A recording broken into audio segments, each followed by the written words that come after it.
வணக்கம். நான் உங்கள் பிருந்தா சங்கர். இன்று நம்மோடு சிறப்பு விருந்தினராக இணைந்திருப்பது தெய்வீக ஜோதிடர் ஏஆர் பாலகிருஷ்ணன் ரெட்டி அவர்கள். வணக்கம் சார். என் அன்பு சகோதரிக்கும் தமிழ் வருட புத்தாண்டு வாழ்த்துக்கள். இந்த தமிழ் புத்தாண்டு வருடம் ஆனது பலரும் எதிர்பார்த்து காத்திருக்கக்கூடிய ஒரு விஷயமா அமைஞ்சிருக்கு. ஏன்னா பல பிரச்சனைகளை தாண்டி மக்களுடைய வாழ்வாதாரமானது கடந்து போயிட்டு இருக்கு.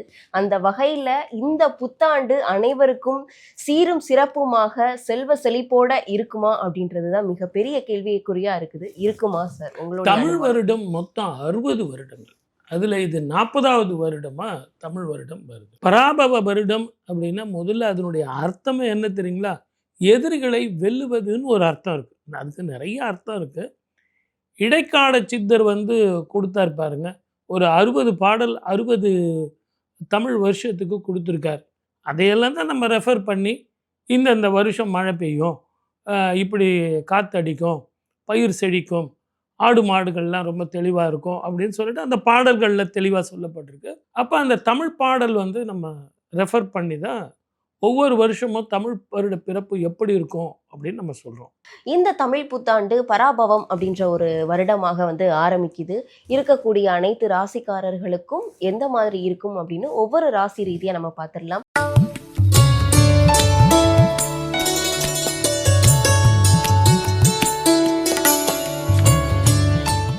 தனுசு ராசிக்காரர்களுக்கு வருகின்ற தமிழ் புத்தாண்டு எந்த மாதிரியான பலன்கள் கொடுக்கும் சார்?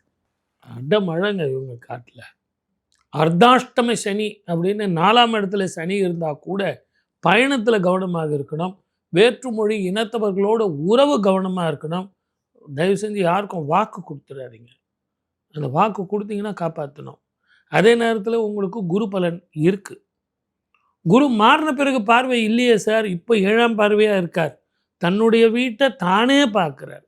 குருவோட வீட்டை குருவே பார்க்குறார். ஏற்கனவே குரு பார்த்தா நன்மை, அவரை பார்த்தா 12 வருடங்களுக்கு ஒரு முறை தான் பார்க்க முடியும். பார்க்குறார், பிரமாதமாக இருக்கும். கண்டிப்பாக சார். ஆனால் நீங்கள் அடமனன்னு சொல்லிட்டு கொஞ்சம் பிரச்சனைகளை மட்டும் தான் சொல்லியிருக்கீங்க. நல்லது எந்த மாதிரியான நல்லதுகள் நடக்கும்? ரொம்ப கரெக்டாக கவனிச்சிட்டு வரீங்கன்னு நினைக்கிறேன். முதல்ல சொத்து சேரும், வருமானம் சேரும், திருமணம் நடக்கும், குழந்தை பாக்கியம் கிட்டும், கடன் தீரும், ஆரோக்கியம் வரும். ஏற்கனவே தெளிவாக பேசக்கூடியவங்க இவங்க. மனசில் ஒன்று வச்சு வெளியே ஒன்று பேசக்கூடிய ஆளே கிடையாது. எல்லாம் ரஜினிகாந்த் தான். சும்மா அதிர்து இல்லை, எடுத்தால் முடிவு வெட்டு 1 துண்டு 2 தான். அந்த கோபப்படாமல் அன்புக்கும் பாசத்துக்கும் ரொம்ப கீழே இறங்கி போயிடாமல் அன்பாக இருங்க. அடிமையாக இருக்காதீங்க. ஏன் அடிமையாக இருக்கீங்க? அன்பாக இருங்க. அதே நேரத்தில் தெளிவான முடிவு. நான் அடுத்தவனுக்கு போய் உதவுறேன்னு சொல்லிட்டு உங்களுடைய டவுன் டு எர்த்து கீழே போயிடாதீங்க. தனுர் ராசிக்கு இது ஒரு அற்புதமான காலம். இவர்களுடைய திருமணம், அதாவது திருமணம் வயதில் இருக்கக்கூடியவர்களுக்கு திருமணம் யோகம் இருக்கு. ஆமாம், இவங்க பிள்ளைங்களுக்கெல்லாம் நல்லது செய்யலாம். இவங்களுக்கே திருமணம் ஆகுங்கிறனே.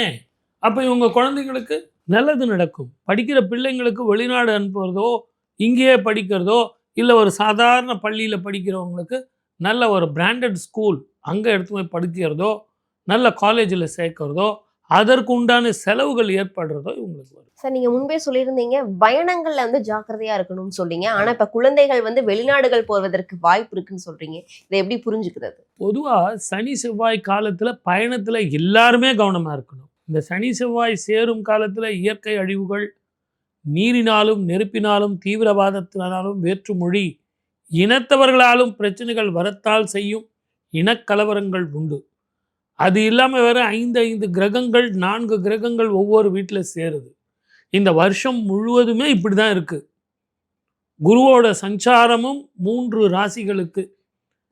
சனீஸ்வரரும் இப்போ எல்லாரும் மீனத்தில் இருக்குன்னு சொல்கிறாங்களே ஒழி 5 மாதம் தான் இருக்கார். திருப்பியும் வக்கரம் பெறுகிறார். ஆகவே வக்கர சனீஸ்வரர் என்ன பலனை கொடுப்பார் அப்படிங்கிறது அவங்கவுங்க ஜாதகத்தில் உண்டான சனி ஸ்திதியை பார்த்து தான் நம்ம முடிவு சொல்ல முடியும். இவங்களுக்கு திருப்பதிக்கு போயிட்டு வரணும். இவர்களுக்கு சொத்துக்கள் வாங்கக்கூடிய யோகங்கள் இருக்கா? எந்த மாதிரியான சொத்துக்கள் இவர்கள் வாங்கலாம்? ஸ்திர சொத்துக்கள் ஸ்திரமான சொத்துக்கள், நல்ல சொத்துக்கள் சேரும். ஆனால் அர்த்தாஷ்டம சனி அப்படிங்கிறதுனால கடன் வாங்கி வாங்குற மாதிரி வரும். அந்த கடனை அடைக்கக்கூடிய சூழல் இருக்குதா? எந்த காலத்திலையும் தனுர் ராசிக்காரர்களுக்கு பண பிரச்சனையே வராது.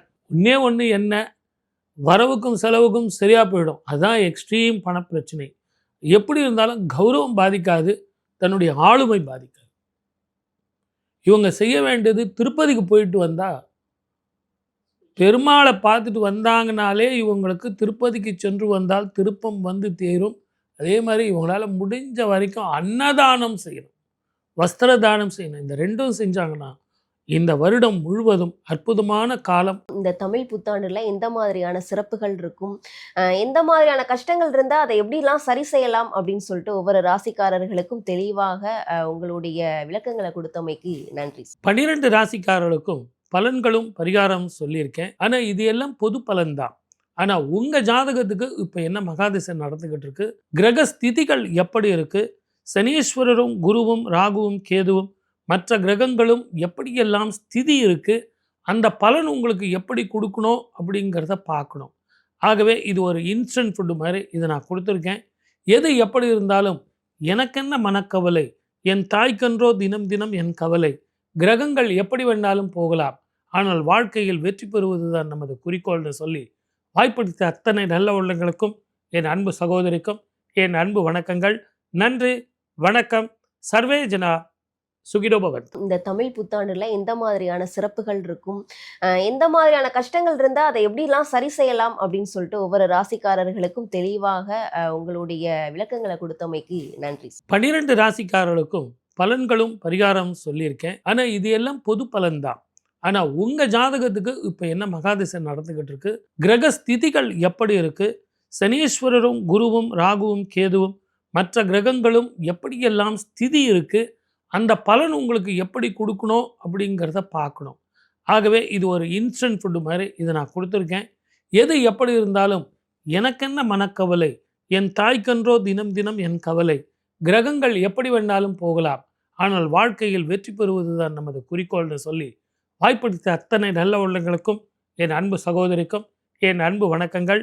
நன்றி, வணக்கம். சர்வே ஜனா சுகினோ பவந்து. இந்த தமிழ் புத்தாண்டுல எந்த மாதிரியான சிறப்புகள் இருக்கும், எந்த மாதிரியான கஷ்டங்கள் இருந்தா அதை எப்படிலாம் சரி செய்யலாம் அப்படின்னு சொல்லிட்டு ஒவ்வொரு ராசிக்காரர்களுக்கும் தெளிவாக உங்களுடைய விளக்கங்களை கொடுத்தமைக்கு நன்றி. 12 ராசிக்காரர்களுக்கும் பலன்களும் பரிகாரம் சொல்லியிருக்கேன். ஆனா இது எல்லாம் பொது பலன் தான். ஆனா உங்க ஜாதகத்துக்கு இப்ப என்ன மகாதிசை நடந்துகிட்டு இருக்கு, கிரக ஸ்திதிகள் எப்படி இருக்கு, சனீஸ்வரரும் குருவும் ராகுவும் கேதுவும் மற்ற கிரகங்களும் எப்படியெல்லாம் ஸ்திதி இருக்கு, அந்த பலன் உங்களுக்கு எப்படி கொடுக்கணும் அப்படிங்கிறத பார்க்கணும். ஆகவே இது ஒரு இன்ஸ்டன்ட் ஃபுட்டு மாதிரி இதை நான் கொடுத்துருக்கேன். எது எப்படி இருந்தாலும் எனக்கென்ன மனக்கவலை, என் தாய்க்கன்றோ தினம் தினம் என் கவலை, கிரகங்கள் எப்படி வேண்டாலும் போகலாம், ஆனால் வாழ்க்கையில் வெற்றி பெறுவது தான் நமது குறிக்கோள்னு சொல்லி வாய்ப்படுத்த அத்தனை நல்ல உள்ளங்களுக்கும் என் அன்பு சகோதரிக்கும் என் அன்பு வணக்கங்கள். நன்றி, வணக்கம். சர்வே ஜனா சுகினோ பவந்து.